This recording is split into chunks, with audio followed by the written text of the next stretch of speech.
Melihat Dan Jiang hendak memulai pertengkaran, Xie yang berada di samping tiba-tiba mengatakan sesuatu. Sekelompok idiot. Jika Laksamana Feng ada di sini, kamu masih berani kentut dan menganggapku pecundang. Semua orang berpura-pura seperti anjing. Kata-kata You Yeming secara langsung menggambarkan orang-orang ini, dan utusan yang mengawasi di pintu sedikit terkejut. Namun setelah direnungkan, skenario seperti itu tidak mengherankan. Lagi pula, iblis selalu menghormati yang kuat, dan kekuatan iblis yang hadir ini hampir sama, dan tidak ada yang yakin keadaan sebenarnya yang seharusnya mereka miliki. Setelah memikirkannya, pembawa pesan memutuskan untuk memeriksa situasinya sebelum berbicara. Sejauh menyangkut situasi saat ini, jika saya naik tanpa memahami situasinya, itu tidak akan berakhir dengan baik jika saya melakukan kemarahan publik. Selain itu, dia tidak memenuhi syarat untuk memberikan petunjuk kepada iblis yang hadir. Lagi pula, mereka masih menjadi bawahan Feng Tianxing sekarang. Dia hanyalah orang luar, dan orang luar yang mencampuri urusan orang lain biasanya berakhir dengan cara yang sangat buruk. Utusan itu tidak ingin jatuh begitu cepat. Dia baru saja mengikuti Jia Luo selama beberapa hari, dan dia tidak makan sedikit pun daging, jadi tidak bijaksana mati seperti ini. Beberapa orang berkumpul di sekitar meja. Mereka masih berdebat di permukaan. Tetapi transmisi suara diam-diam tidak pernah rusak. Dan mengirim transmisi suara ke beberapa orang. Bajingan macam apa utusan ini? Kamu masih menonton pertunjukan di luar. Kenapa kamu tidak masuk untuk membujuk pertarungan? Jiang Chuanyin tiba.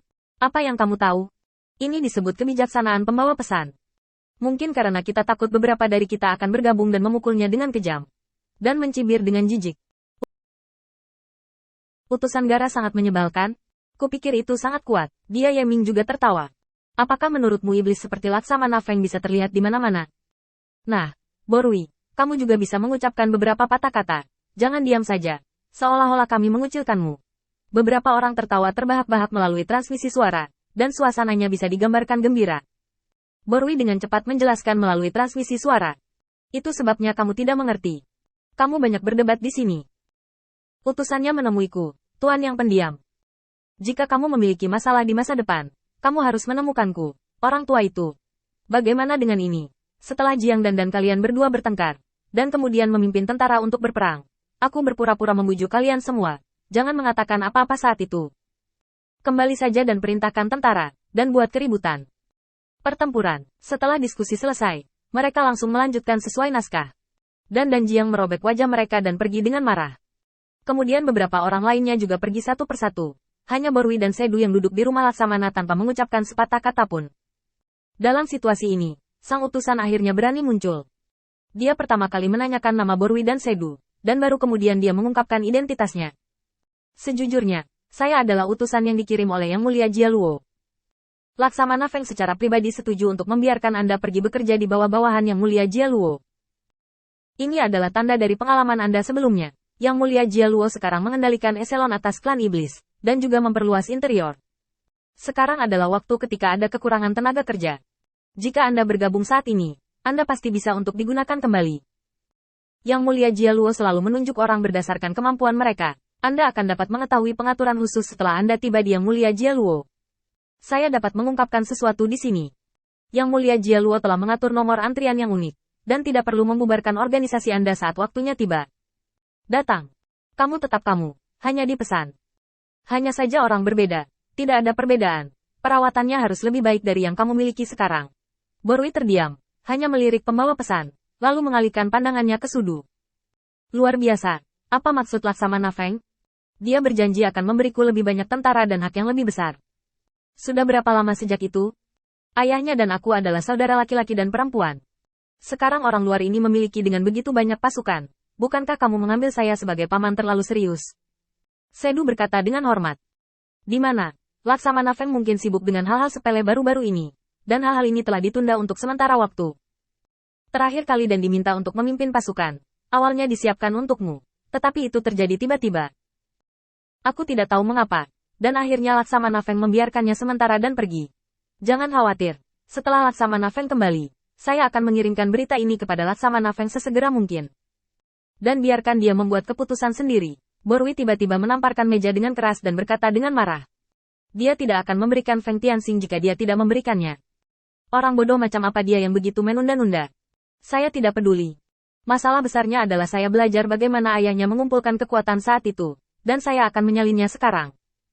Ketika saatnya tiba, Anda akan menyampaikan pesan kepada Feng Tianxing. Bukan karena saya tidak memberinya wajah, tetapi dia sendiri tidak menghargainya.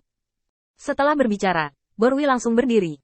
Utusan itu tidak tahan lagi, dan dengan cepat menarik Borui kembali. Tolong tunggu sebentar. Apakah Anda ingin tentara? Permintaan ini tidak sulit dipenuhi. Yang Mulia Jia Luo sekarang memiliki puluhan ribu tentara, tetapi hanya ada kekurangan jenderal untuk dikomando. Selama Anda pergi sesuai dengan niat Laksamana Feng, ditambah dengan sedikit prestasi yang tidak signifikan, bagaimana Anda bisa duduk di atas jutaan pasukan di masa depan? Dan Yang Mulia Jia Luo adalah lawan yang sangat langka. Jadi keuntungan Anda pasti sangat diperlukan. Baru saat itulah Borui berhenti, dan menatap kurir itu dengan dingin. Utusan itu mengira bujukannya berhasil, tetapi tepat ketika dia akan menambahkan lebih banyak api, Borui tiba-tiba mengatakan sesuatu. Dia makan dan minum di luar di Feng Tianxing, meninggalkan kami saudara-saudari di sini untuk minum angin barat laut. Siapapun yang suka merawat tempat bobrok ini. Dengan lambaian lengan bajunya yang ganas, Borui juga pergi. Ini membuat utusan itu cukup malu. Ini bukan masalah besar, jadi saya datang untuk melihatnya. Saya telah menerima beberapa tatapan kosong, dan menilai dari postur mereka, tampaknya mereka benar-benar akan membuat keributan, dan saya tidak akan mendapatkan apa-apa. Untuk makan ketika waktunya tiba. Awalnya mengira akan sangat mudah untuk mengambil alih para prajurit ini dengan perintah Jia Luo dan Feng Tianxing. Tetapi sekarang tampaknya Feng Tianxing sudah menjadi sumber kemarahan di hati iblis-iblis ini. Setelah dipikir-pikir, itu benar-benar hal yang sama. Memikirkan tentang perlakuan Feng Tianxing saat ini, Jia Luo secara pribadi menunjuknya, dan bahkan menyegel gelar Raja Iblis Zhenwu, status, kekuatan, identitas, semuanya. Dan setan-setan ini yang bekerja sama dengannya untuk menciptakan bisnis keluarga pada awalnya adalah tidak lumpuh sedikit pun. Saya bahkan tidak minum sup. Jika ini tidak membuat orang marah, siapa yang akan membuat orang marah?